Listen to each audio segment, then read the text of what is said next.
साल 1997।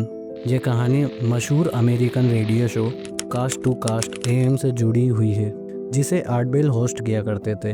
हर दिन की तरह आज का दिन भी नॉर्मल था, लेकिन अचानक शो के दौरान आर्ट बेल को एक कॉल आती है। कॉलर बड़ा ही घबराया और डरा हुआ होता है और वो आर्ट बेल को बताता है कि मैं एरिया 51 का एक एम्प्लॉय हूँ।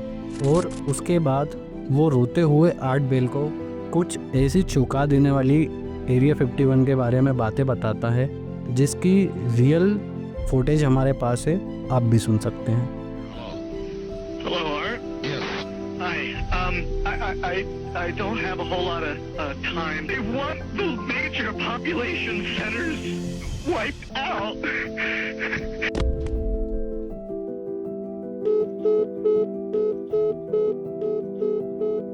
लेकिन इसके आगे कॉलर कुछ और बता पाता उससे पहले ही सैटेलाइट ट्रांसमिशन बंद कर दिया गया और कॉलर से कांटेक्ट टूट गया। पर कॉलर की बातों से इतना तो साफ हो गया था कि एरिया 51 में कुछ ऐसा तो ज़रूर है जो पूरी दुनिया से छुपाया जा रहा है। क्या वाकई एरिया 51 में एलियन मौजूद हैं? क्या उनके और उनके यूएफओस पर रिसर्च करी जा रही है? इस चीज़ को जानने से पहले हमें ये जानना होगा कि आखिर ये एरिया 51 है क्या। Internet-fueled idea of storming Area 51. With trespassers caught near Area 51. Of Area 51. Area 51, जिसे आधिकारिक रूप से ग्रूम लेक या होमी एयरपोर्ट के नाम से जाना जाता है, ये दुनिया के सबसे सीक्रेट और कंट्रोवर्शियल जगहों में से एक है। इस जगह का सही उद्देश्य या मोटिव आज तक किसी को नहीं पता, पर हाँ, ऑफिशियली इसे उन्नतिशील सैनिक विमान और हथियारों की टेस्टिंग के लिए जाना जाता है।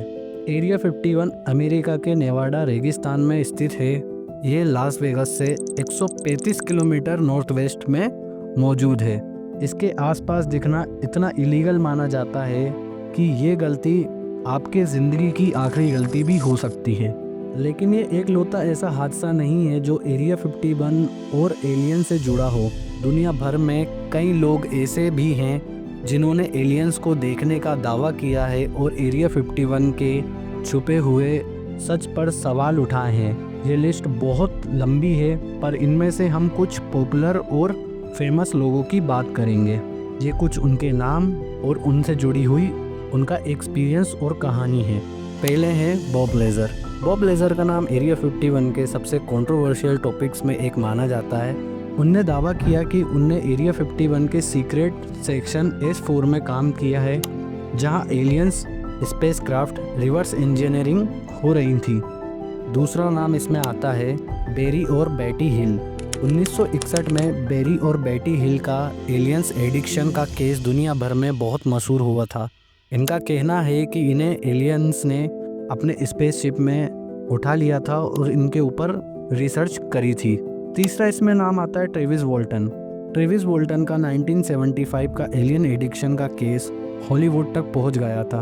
उनने कहा था कि उन्हें एलियंस ने उठा लिया था और इन पर 5 दिन तक रिसर्च करी थी। इसमें चौथा नाम आता है फिलिप स्नाइडर का। फिलिप स्नाइडर ने दावा किया था कि उनने एरिया 51 के अंदर एलियंस और ह्यूमंस के कोलैबोरेशन के प्रूफ देखे हैं। उनके क्लेम्स ने कॉन्स्पिरेसी थ्योरी में काफ़ी इंटरेस्ट बढ़ाया। एलियंस को लेकर दुनिया भर में अलग अलग थ्योरीज हैं। क्या बॉब लेजर का क्लेम सच्चा था? क्या ट्रेविस वॉल्टन के एक्सपीरियंस को सिर्फ एक इमेजिनेशन कहा जा सकता है? ये बातें जितनी एक्साइटिंग लगती हैं, उससे ज़्यादा ये कंफ्यूजिंग भी लगती हैं। आपका क्या सोचना है? क्या आपको लगता है एरिया 51 एलियंस का घर है या सिर्फ एक एडवांस मिलिट्री बेस? अपनी सोच और सजेशन हमें कमेंट में ज़रूर बताएं। और अगर आपको ये वीडियो पसंद आई हो तो चैनल को सब्सक्राइब करें, क्योंकि हम आपके लिए ऐसी ही रहस्य से भरे टॉपिक्स लेकर आते रहेंगे। मिलते हैं आपसे अगली वीडियो में, तब तक आप अपना ख्याल रखें।